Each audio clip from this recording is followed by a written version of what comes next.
Hi, Dr. Cohen. Brian Anderson here with the Associated Press. Thank you for the question. I know you just said that if you have a J&J appointment, you'll need to have it rescheduled, but we know some clinics are saying that you could just come in and get a different shot. Just to be clear, is there enough supply of other vaccines in the state to say anyone should come if they have a J&J appointment and just get a different vaccine? Thank you.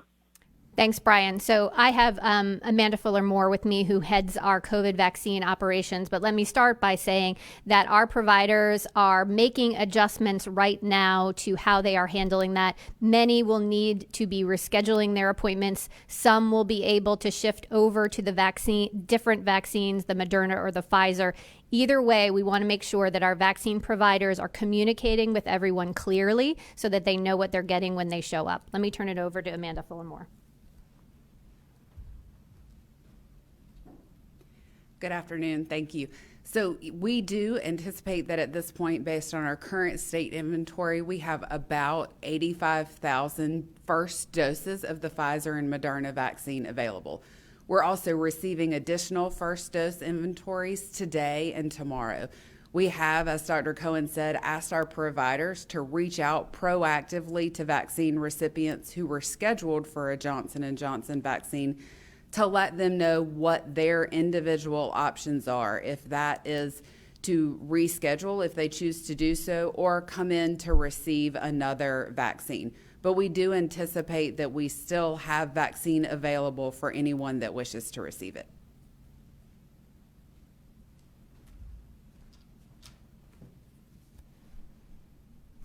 Next question. We have a follow-up from Brian Anderson with AP. Thank you. And we know that vaccine hesitancy has been a major concern so far. We've heard from some experts who say, if anything, this should give people more confidence that Moderna and Pfizer are safe and effective even more than they thought because it's gone through more rigorous testing. I guess, what's your message to people who see this as a sign that vaccines are unsafe and that they should just hold out and not get one? Well, I think that today's announcement shows that we have a robust safety system in place and that system is working to identify any concerns. This is a pause so that folks can look at the data, understand concerns, and make further recommendations. We also want to make sure the provider community knows how to treat these very rare events and these very unique kinds of blood clots. As I said, I think the system is working as intended, and we very much encourage those who have their Pfizer or their Moderna appointment for this week to keep those appointments, to get vaccinated as soon as possible. We know these vaccines are safe. They are effective at preventing COVID. They are effective at making sure you're not getting into the hospital, that you are not dying from this virus. And so we want to make sure everyone gets vaccinated as soon as possible. Our next question is from Maureen O'Boyle with WBTV in Charlotte. Hi, Dr. Cohen. Thanks for taking my question. Can you reiterate to those viewers who are concerned that got the Johnson & Johnson vaccine as to who needs to be concerned? The people who've just recently had it. That's correct?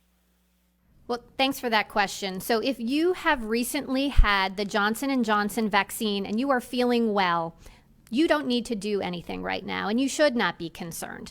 What we are talking about today is an incredibly rare event, literally 1 in a million. We've seen 6 cases and in 6 million doses of Johnson & Johnson given across the country. So again, this is a very rare event. And if you've gotten Johnson & Johnson and you feel well, I have gotten Johnson & Johnson and feel well, nothing for you to be concerned about going forward.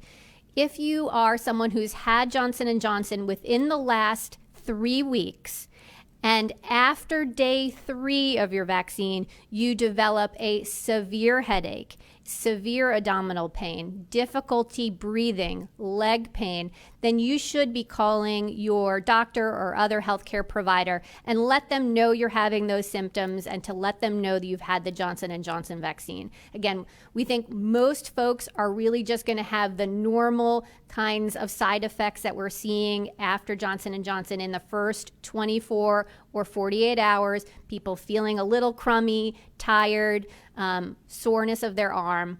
Other than that, if you are feeling well after you've gotten your Johnson & Johnson vaccine, the only thing you could be doing is making sure that if something is, you are experiencing something, you can report that to the vaccine adverse reaction system, the VAERS system, and you can report that through that if you're having any other issues.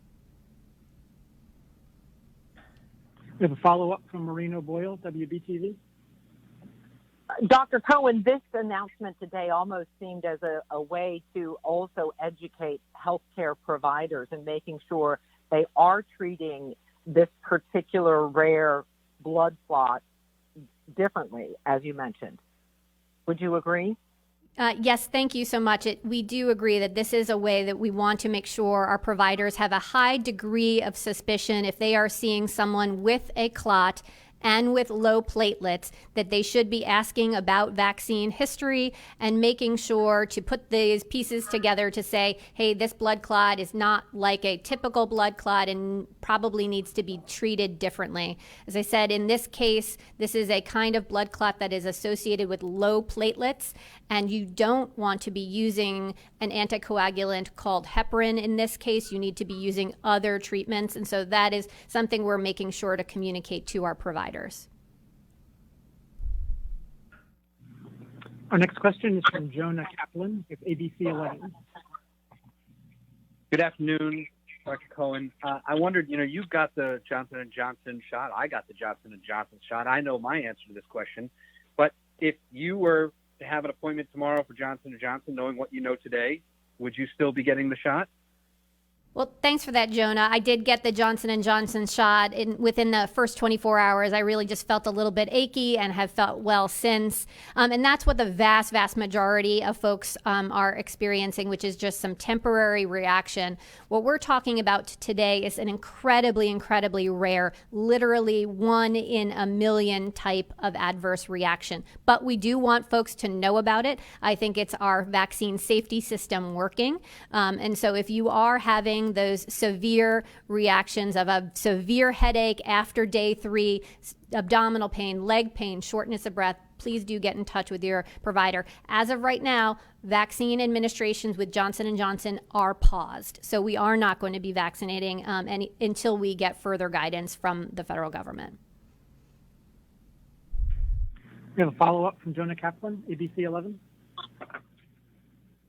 Thanks very much. How concerned are you about this happening now, especially when we're finding out from some providers in some of the counties, they're starting to have more appointments opening up, and maybe as supply goes up, demand is starting to plateau?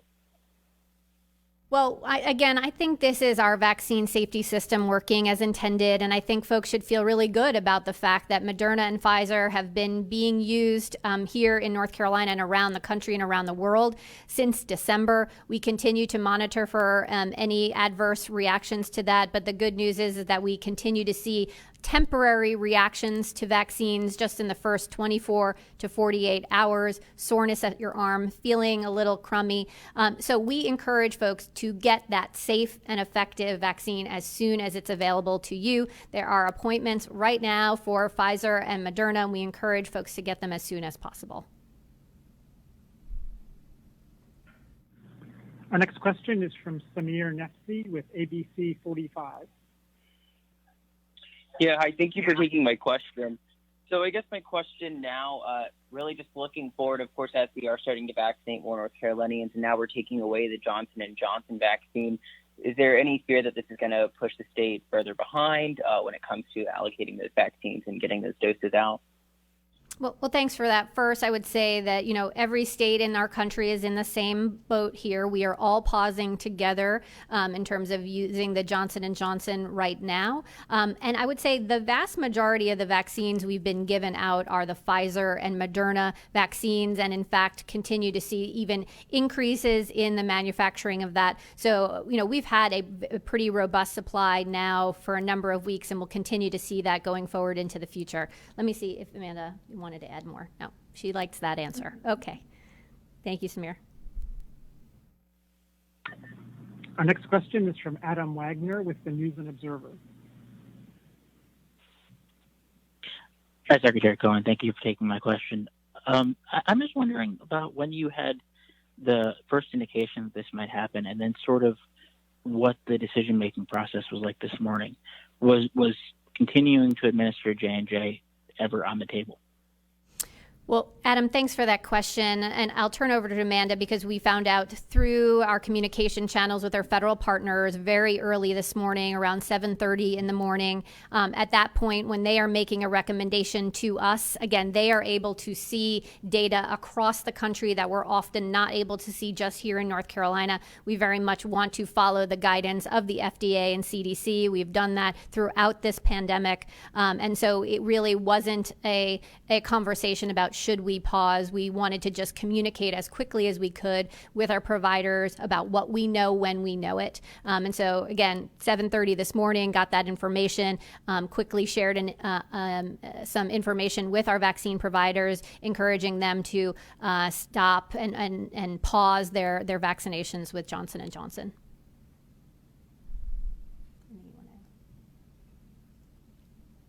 Thank you. Next question. We have a follow-up from Adam Wagner.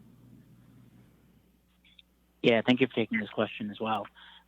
You mentioned that there were 85,000 doses of Pfizer and Moderna in the state right now. Were those left over from last week? And if so, is it concerning that there are that many doses of those vaccines left over from the previous week?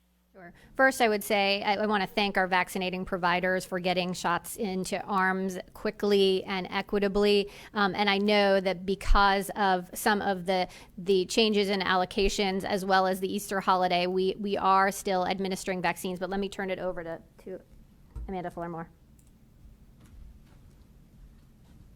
So when we look back in our inventory, those 85,000 doses are, much of them are from last week. There tends to be a little bit carried over each week.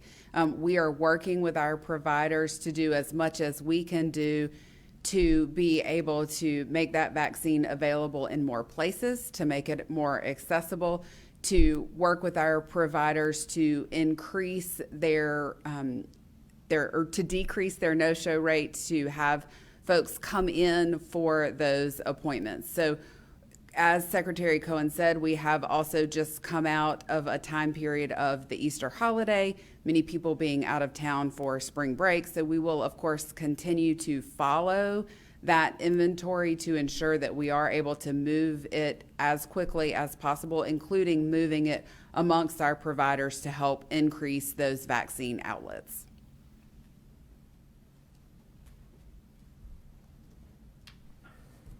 The next question is from Helen Chickering with Blue Ridge Public Radio. Thank you for taking my question. It seems the vaccine recipients who developed clots were on the younger age range, same for AstraZeneca. Could you help us understand the review process for the Johnson & Johnson vaccine that will happen going forward? And do you think this perhaps the J&J vaccine could come out with age restrictions on the other end? Thank you.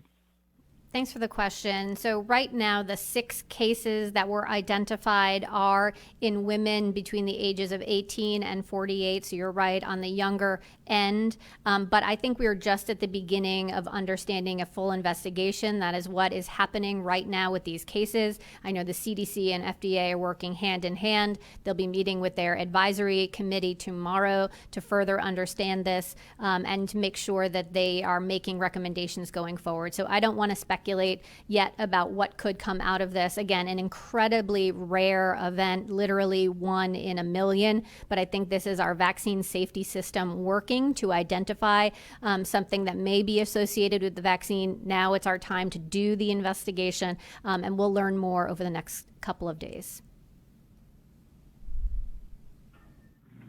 Our next question is from Sharon Van Vlieten with Spectrum News 1. Hi, Dr. Cohen. Thank you for my question. What would be an acceptable number before the CDC or FDA halted the dissemination of the vaccine? I mean, 6 cases, would 5 have been okay? And if it hadn't grown, that would have been all right. And how do these numbers compare to severe reactions from other kinds of vaccines like flu shots or MMR or malaria or other things that people get? Sharon, thanks for that question. And I'd have to defer your question to the FDA and CDC to understand their threshold for saying, was it 5 cases or 6 cases in terms of making that decision. I think it's a combination of what the case itself, the severity of this kind of reaction, but it's also to make sure that, as we were mentioning earlier, that our vaccine providers know that this is not a typical clot, if you will. It is a very rare form of a clot that needs a different kind of treatment. So I think the pause at this moment was twofold. One is, as I said, to investigate these cases, to understand them, but it's also to make sure that our medical community is understanding that these rare clots do require a different kind of treatment. It's not typical anticoagulation, but rather other kinds of immune-related treatments that are needed to treat this. We have a follow-up from Sharon Van Vlieten with Spectrum. Thank you. One follow-up is that since the number of cases or the incidence of cases seems to be more or less limited to women between the age of 18 and 48, why do you think there's been a pause on all of the vaccinations and not just that select group? Thanks, Sharon. I think it's so that folks can identify additional cases. I think the cases we have seen have been in women who tend to be younger. I think folks want to understand, are there other cases in men in different age groups before they make any other additional recommendations. So this pause gives them the time to do that investigation and to communicate with the medical community about treatment. Our next question is from Rose Hoban with North Carolina Health News. Secretary Cohen, thanks so much for taking my call. You know, you're talking about that this is a pretty subtle message about how the vaccine safety system is working. You know, do you folks have a plan for combating the, there's just a formidable misinformation machine that's out there. And already, they're already using this episode to gin up more fears about, potential problems with the vaccines. What's your plan for combating some of that misinformation? Well, the first thing is being here today to make sure folks understand what this is and what this isn't. It is a pause. Folks are investigating further. And what it tells you is that our vaccine safety system is working. What it also says is that the Pfizer and Moderna vaccine, which we've been using for much longer than the Johnson & Johnson vaccine, we continue to use, we continue not to have an issue with. And so if you do have your appointment for Moderna or Pfizer this week, we encourage you to keep those. There are spots available. We want folks to get vaccinated as quickly as possible. As you know, we've been doing a lot of work to help folks understand the benefits of vaccine, the facts that they are safe and effective, the fact that they are now available everywhere and folks are eligible for that if you are over the age of 16. We'll continue to do education work, PSAs, working with trusted partners. I think this is where partnership is really important to make sure we're combating any misinformation. We will continue to share what we know when we know it, and so that folks can trust that myself, the department, is always giving you timely and accurate information. We have a follow-up from Rose Hoban. Yeah, I did a quick lookup on the blood clot rate for people taking oral contraceptive pills, and it's about 1 in 1,000 over the course of a year. we're seeing this 1 in a million here. Can you and it's in pretty much the same population. Can you sort of why taking such an extreme move with this particular therapeutic when we have other therapeutics in similar populations where, blood clots are more common? Well, thanks, Rose. I think two reasons why this pause is being taken. One is to see if there are other cases associated with the vaccination and making sure that we're understanding and investigating the cases that are there and understanding them better.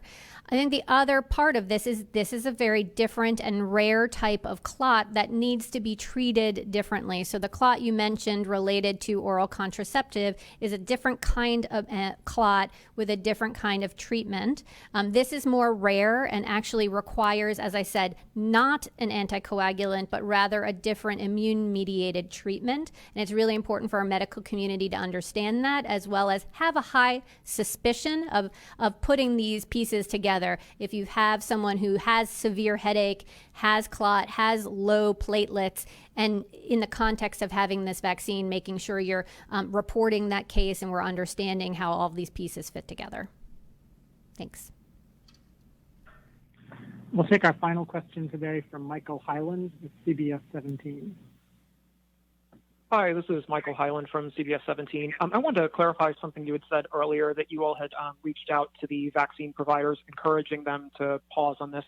So to be clear, do they have to stop administering the J&J vaccine, or do providers have any discretion whatsoever to continue administering the vaccine right now? Similar to the guidance that came to the state from the federal government, it's not a mandate to stop vaccinating. It is a strong recommendation to pause. That is what we've recommended to our vaccine providers. Again, this is a very rare event that we are talking about, and our vaccine providers do have the wiggle room to decide that they want to keep vaccinating. We are asking folks to pause as we understand this better in the moment, and we will learn more over the next couple of days. But again, there's no mandate to stop vaccinating. It is our strong recommendation to follow the guidance of the FDA and the CDC at this moment as we learn more. And finally, a follow-up from Michael Hyland. Last question I wanted to ask about was going forward with the strategy in terms of how you allocate the vaccines. I know one of the benefits potentially to the Johnson & Johnson vaccine is it's easier to get to some populations, especially for people who have a difficult time scheduling the 2 doses and ensuring the follow-up happens. Is this going to do anything to affect your strategy going forward, especially if some people may be a little more reluctant to get the Johnson & Johnson vaccine? Well, thanks, Michael. And I'll turn it over to Amanda Fuller-Moore to talk about what we're doing just this week in this moment to make sure that folks can continue to get access to vaccine. But I think you are right in saying that Johnson & Johnson was very appealing because it both had a different way of storage, so it did not need the deep freezer that some of the other vaccines needed. We were able to move it around more easily, and certainly the one and done was very appealing for populations, particularly that are moving around and maybe leaving campus, like our college students. So we want to very much relook at our strategy, but I think we'll also learn more over the next couple of days. Again, not sure yet how long the investigation will go on from the CDC and FDA. We're hopeful it will be a short period of time, so we'll understand how we're going to use the Johnson & Johnson going forward. But let me turn to Amanda Fuller-Moore just to talk a bit about what we're asking our providers to do in this moment. Thank you. So we are right now asking providers to make the Pfizer and Moderna that they have available in as many time slots and options as is possible. We will continue our allocations this week in a similar fashion to what we used last week, specifically for our Moderna and our Pfizer. And we will also use some Moderna that we have available to open up vaccine availability to as many providers as we currently have enrolled and activated in our system. Again, we see this as a very clear sign that our safety system is working, and so we are asking our providers with that in mind to make every effort to continue vaccinating with the Pfizer and the Moderna vaccine that they have available and that's arriving today and tomorrow. Okay, I think that's the end of our time. I'll just close by reminding folks that we continue to see viral spread across North Carolina, so take care of each other. Make sure you're still wearing your mask when you are out in public, and to get your vaccine as soon as it's available to you. Thank you.